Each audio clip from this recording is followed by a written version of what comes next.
हिमाचल में वेतन और पेंशन देने के भी पड़े लाले। एक और कर्ज लेने की तैयारी में सुक्खू सरकार। अक्टूबर महीने में लिया था 1000 करोड़ का ऋण, अब दिवाली पर फिर 800 करोड़ कर्ज लेने की तैयारी। कर्ज के जाल में फंसती जा रही प्रदेश सरकार। क्या सिर्फ कर्ज लेकर ही चलेगी सरकार? 10 महीने में ही 11,000 करोड़ से ज्यादा का कर्ज ले चुकी सुक्खू सरकार। कर्ज बन रहा सरकार का मर्ज। हिमाचल की आमदनी अठन्नी और खर्चा रुपया वाली स्थिति हो गई है। राज्य की अपनी आय के सीमित संसाधन हैं, वहीं खर्चे बढ़ते ही जा रहे हैं।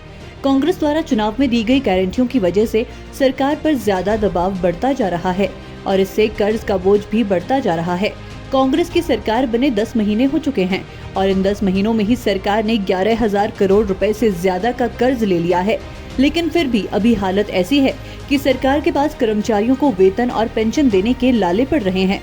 अब प्रदेश सरकार कर्ज के जाल में इस तरह से फंस चुकी है कि हिमाचल की आर्थिक गाड़ी पटरी पर आती नहीं दिखाई दे रही। सुखविंदर सिंह सुक्खू के नेतृत्व वाली कांग्रेस सरकार एक बार फिर से लोन लेने की तैयारी में है।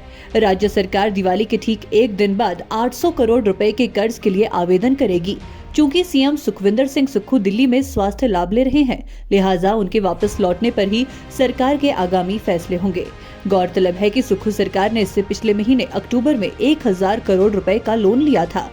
इस तरह 2 महीने में 1800 करोड़ रुपए कर्ज और सिर पर चढ़ गया। अब राज्य सरकार पर कर्ज का बोझ 78,430 करोड़ रुपए का हो जाएगा। सितंबर महीने में सरकार ने कोई लोन नहीं लिया, लेकिन इसी साल अगस्त महीने में 500 करोड़ रुपए का कर्ज लिया गया था। चिंता की बात है कि राज्य में हर व्यक्ति पर कर्ज 1 लाख रुपए से अधिक हो गया है। यदि इसी रफ्तार से कर्ज लिया जाता रहा तो अगले साल हिमाचल पर कर्ज का बोझ 1 लाख करोड़ रुपए को पार कर जाएगा।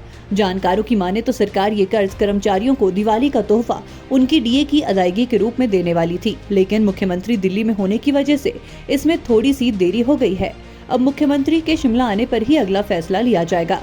पहले कर्मचारियों को आस थी कि दिवाली को डीए की कोई किस्त मिल सकती है। इस समय कुल 12% डीए बकाया है। फिलहाल ये आस पूरी होती दिखाई नहीं दे रही। यही कारण है कि राज्य सरकार ने 13 नवंबर को कर्ज लेने के लिए आवेदन करने का फैसला लिया है। उम्मीद है कि बुधवार 15 नवंबर तक राज्य सरकार के खजाने में कर्ज की रकम आ जाएगी। उसके बाद ही फैसला होगा कि कर्मचारियों व पेंशनर्स को डीए की अदायगी किस रूप में करनी है। अभी राज्य सरकार पर डीए व एरियर की 12,000 करोड़ रुपए के करीब देनदारियां हैं। कैग ने 1 दशक पहले ही हिमाचल को चेता दिया था कि राज्य कर्ज के जाल में फंसता जा रहा है और इससे निकलने का कोई रास्ता नहीं है। हिमाचल में सरकार चाहे भाजपा की रही हो या कांग्रेस की, सभी ने कर्ज लेने में कोई कसर नहीं छोड़ी है। फिर दोनों ही दल कर्ज का ठीकरा एक दूसरे के सिर पर फोड़ते रहे हैं। हिमाचल में बजट का अधिकांश हिस्सा सरकारी कर्मचारियों के वेतन भत्तों की अदायगी में चला जाता है। आलम यह है कि अधिक कर्ज लेने वाले राज्यों की श्रेणी में हिमाचल प्रदेश देश में 5वें नंबर का राज्य हो गया है। हिमाचल प्रदेश पर वर्ष 2017 में 47,906 करोड़ रुपए का कर्ज था। महज 6 साल में ये बढ़कर 78,430 करोड़ रुपए तक पहुंच गया है।